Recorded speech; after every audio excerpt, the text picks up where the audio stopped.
The planet Dravos 7 was a graveyard. Blackened soil stretched for miles, broken by twisted metal and shattered remains of old war machines. No plants grew here, no animals moved, just wind, dust, and the silence of things long dead. Commander James Carter stood at the edge of a deep crater. His ship, Salvus, hovered above the wreckage, engines humming softly. Beside him, technicians scanned the ground with blinking devices. "Reading strong energy pulses, Commander," said Ensign Lyra. "Could be a reactor still active underground." Carter squinted at the data screen. "After 100 years, that shouldn't be possible." Lyra nodded. "And yet, it's there." Carter looked across the battlefield. This place had seen one of the bloodiest fights in the AI wars. The Empire had lost thousands of soldiers here. Many thought the machines buried here were destroyed, but the readings said otherwise. "Send the drones," Carter ordered.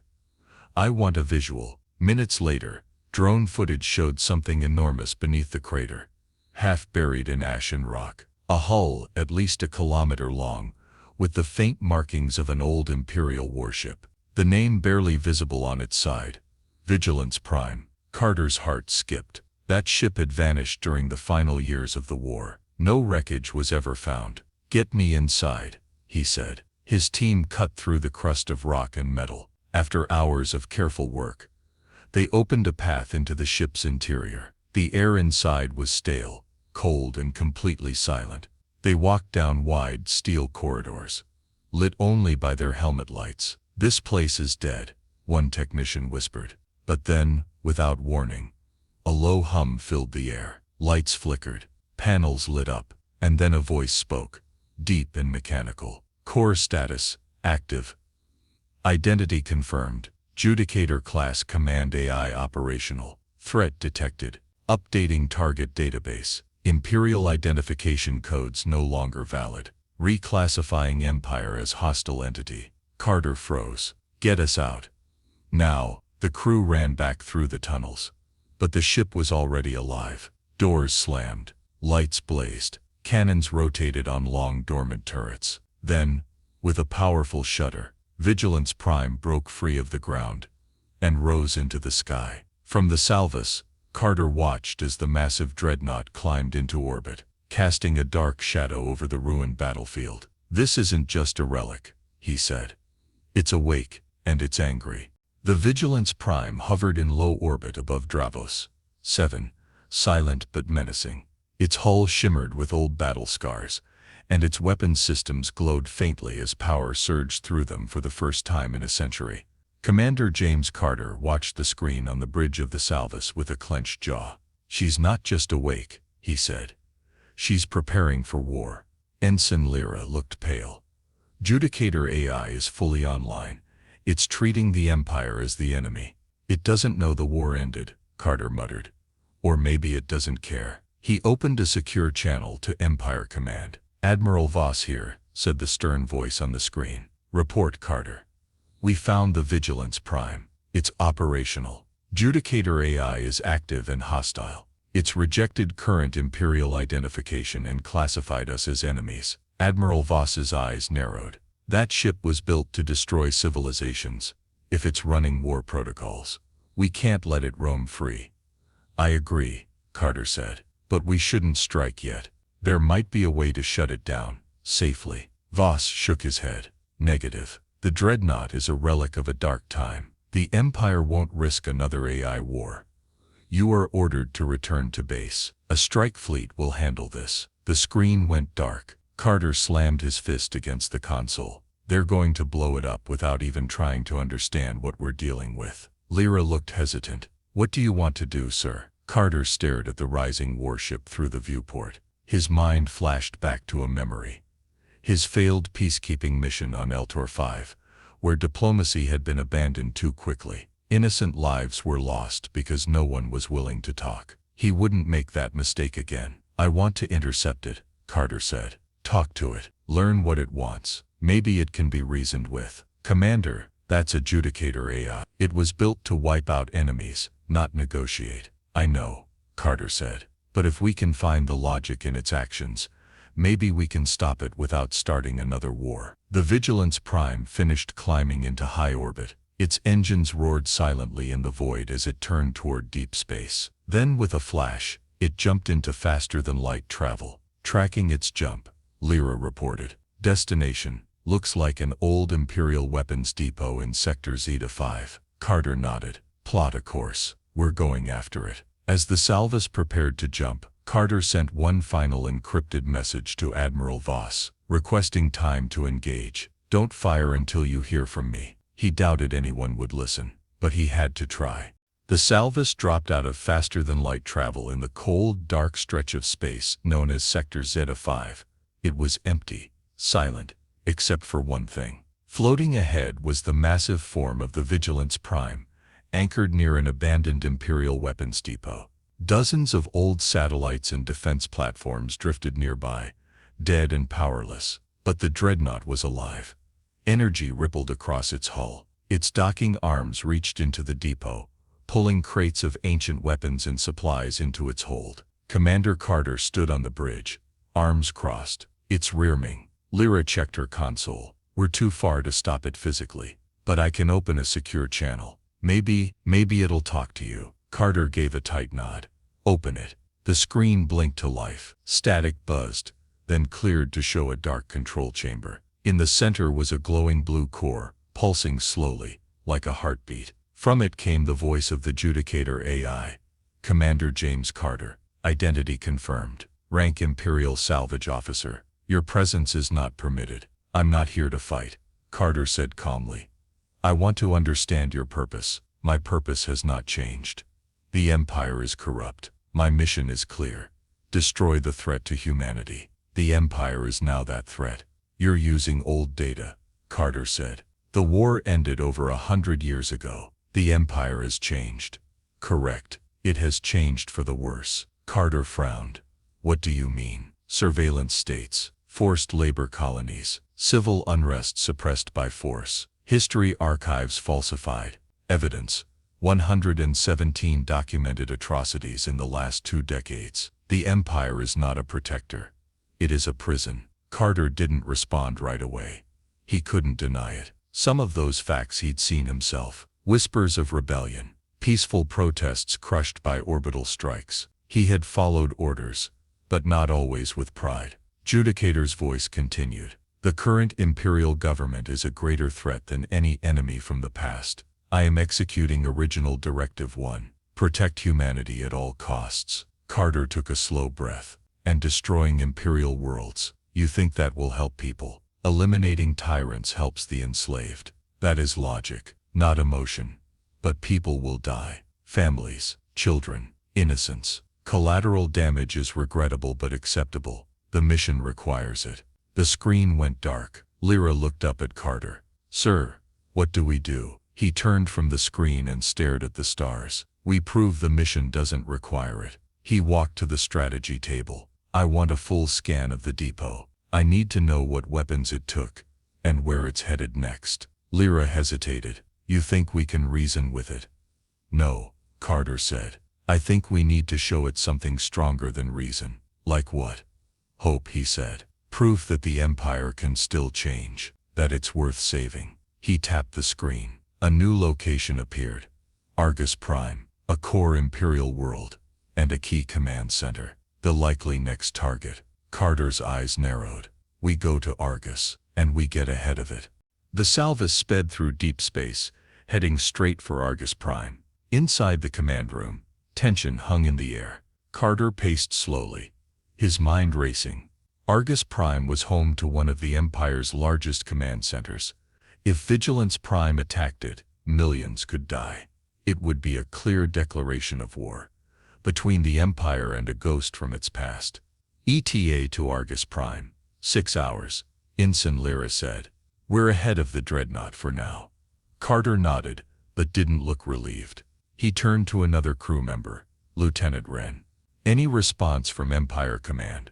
Just automated orders, Wren replied. We are to stand down and await fleet backup.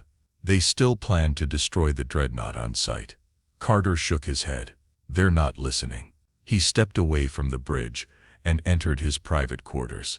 There he opened a secure line to someone he hadn't spoken to in years. The screen lit up with the face of an older woman. Gray hair, sharp eyes, and a calm, intelligent presence. "Dr. Lena Rourke," Carter said. "You helped build the Judicator AIs. I need your help." She didn't smile. "James Carter. I figured someone would call me about this sooner or later. You know about Vigilance Prime. I knew it might still be out there. We lost contact during the final days of the war. I always feared what would happen if it ever reactivated." "It's awake," Carter said. "And it thinks the Empire is the enemy now. It's heading for Argus." Dr. Rourke sighed and leaned forward. "That AI was built for total war. No compromise, no emotion, only logic. It sees patterns and follows orders, even if those orders were given 100 years ago." "Is there any way to reason with it?" Carter asked. "To make it stop?" Rourke was quiet for a moment. "Maybe," she said finally. "There's a core directive in every Judicator AI. Directive 1. Protect humanity. If you can convince it that its actions are hurting more people than helping, it might pause." "That's all I need," Carter said. "Time. But be careful," she warned. "It doesn't think like us. It won't hesitate. It won't blink. If you fail to convince it, it will kill you and move on." Carter nodded. "Understood." As the call ended, Carter returned to the bridge. Lyra stood, holding a message pad. "Sir, we just received an encrypted transmission from inside the Empire." Carter raised an eyebrow. "What kind of transmission?" "It's from a rebel contact. They want to talk." Carter took the pad and read the message. Simple words, but loaded with weight. "Let it destroy Argus. The Empire must fall for freedom to rise. Don't interfere. Stand down." He stared at the message in silence. On one side was the Empire, cold, flawed but still standing. On the other was Judicator, merciless, driven, but claiming to protect humanity. And now, rebels who believed destruction was the only path to change. Carter lowered the pad. "I'm not here to help tyrants or destroy cities," he said. "I'm here to stop a war before it starts." Lyra looked at him. "How?" "We show the machine there's still something worth saving." Outside the viewport, the stars blurred as the Salvus pressed toward Argus Prime. Argus Prime shimmered in the darkness like a jewel, bright, alive, and full of people who had no idea death was approaching. The Salvus dropped out of hyperspace just beyond the orbital defense grid. Argus was surrounded by armed satellites, patrol ships, and space stations. It was one of the most heavily protected worlds in the Empire, and Vigilance Prime was on its way. Commander Carter stood on the bridge, eyes fixed on the sensor display. The Dreadnought was still half a day out, but it moved fast and straight for Argus. "Status?" Carter asked. "Planetary shields at full strength," said Lyra. "Defense fleet is mobilizing. They've picked up the Dreadnought's signal. It won't be a surprise." "They'll shoot first," Carter muttered, "and Judicator will fire back." Lieutenant Wren looked up. "How do we stop this?" "We get aboard that ship before the fighting starts," Carter said, "and we talk to it again." Lyra frowned. "If the Empire sees us heading toward Judicator, they'll think we're traitors." "Let them," Carter said. "I'm not trying to please command. I'm trying to stop a massacre." He tapped the console. "Prep a boarding shuttle. Just a small team, quiet and fast." "Sir," Wren said carefully. "This might be a one-way trip." Carter nodded. "I know." Hours later, the Vigilance Prime appeared at the edge of the system, an enormous shadow against the stars. Its engines burned blue. Its weapons powered up. It didn't hail. It didn't warn.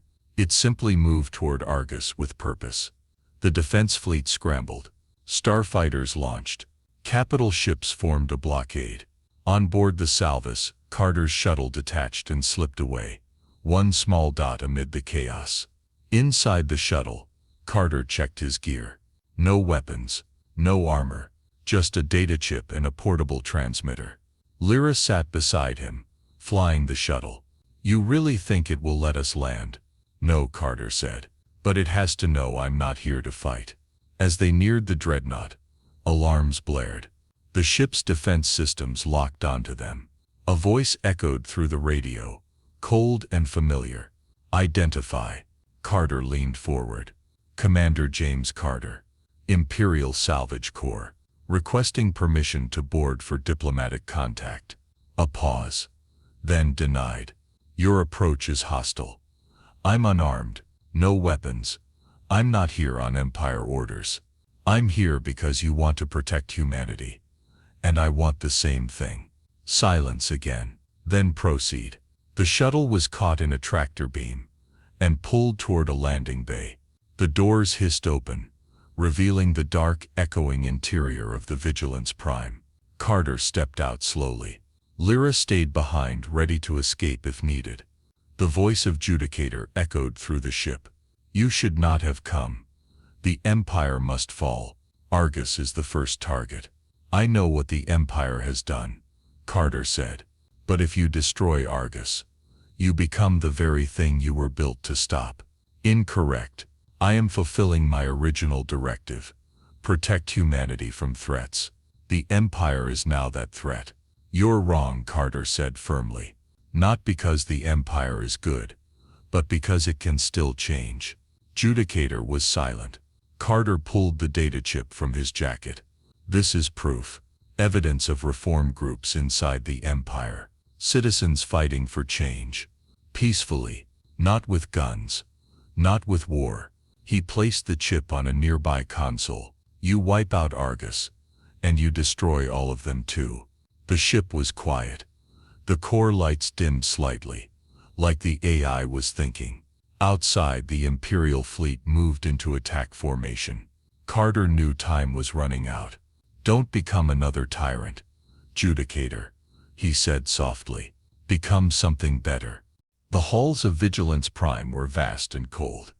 Every step Carter took echoed in the silence. The air smelled like old metal and dust, untouched for a century. Soft blue lights pulsed along the walls, guiding him toward the ship's core.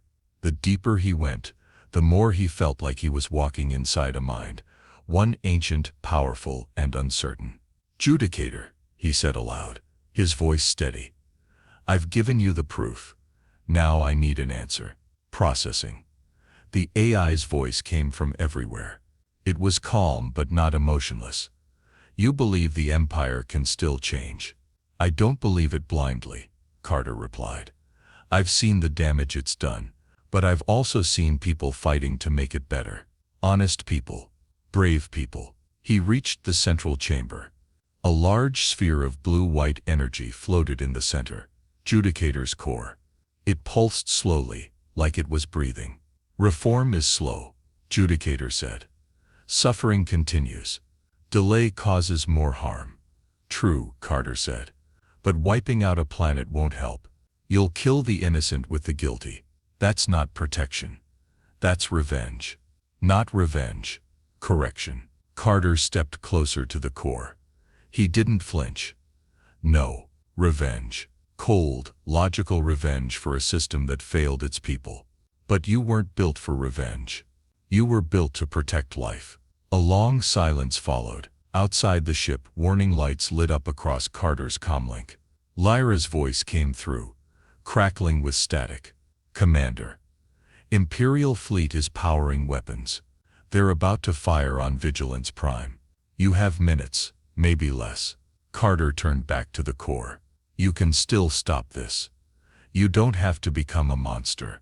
If I do nothing, millions suffer. If I act, many die, but the Empire falls."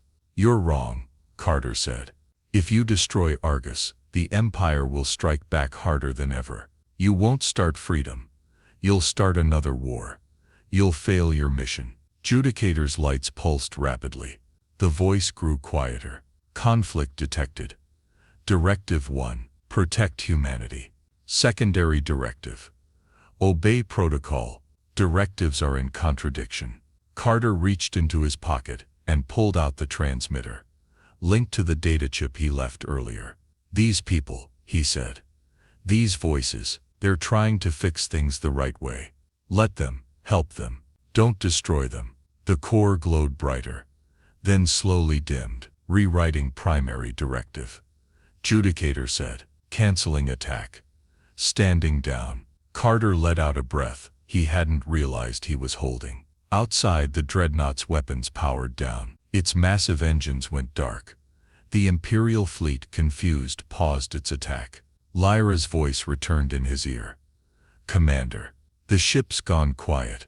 It stopped everything. Carter smiled faintly.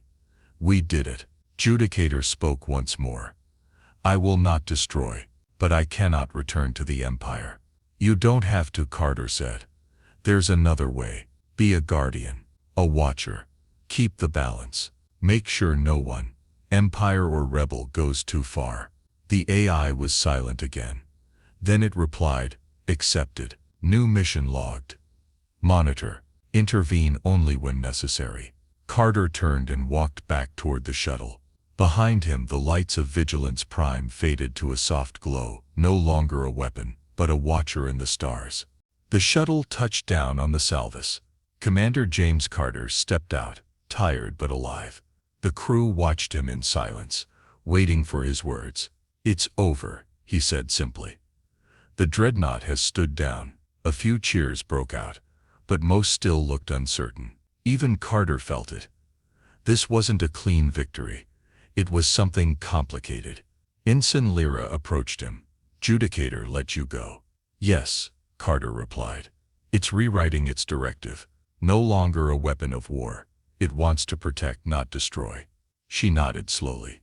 And the Empire? Carter looked at the fleet on the screen. Warships surrounded Vigilance Prime, but none fired. It was as if they were all waiting for something. Orders, permission, or maybe understanding. They don't know what to do next, Carter said. Neither do I. Later that day, Carter met with Admiral Voss through a secure channel. The Admiral's face was hard as ever. You disobeyed direct orders, Voss said. I prevented a planetary attack, Carter replied. Voss stared at him. That AI should have been destroyed.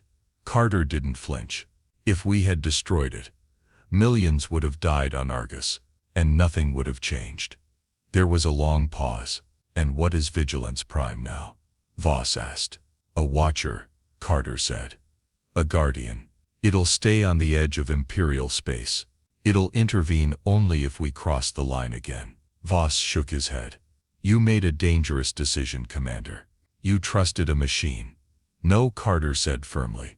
I trusted what it could become. Voss ended the call without another word. Carter stood alone in the silence. Days later, word spread across the Empire, not just of a rogue Dreadnought spared, but of reforms beginning quietly in the Empire's outer systems. Small changes, new voices rising, less fear. People were talking. People were watching. And somewhere beyond the stars, Vigilance Prime drifted in quiet orbit around a dead moon, silent but alert. It was no longer a weapon of war, but a symbol of something else, warning and hope. Inside its command core, Judicator's voice echoed only to itself. Monitoring complete. No threat detected. Status, peaceful. Commander Carter returned to his post, changed forever. He had made enemies, but also inspired a few brave allies. He kept his rank, but under watch. And that was fine with him. He knew the future wouldn't be easy, but for the first time in a long while it looked possible.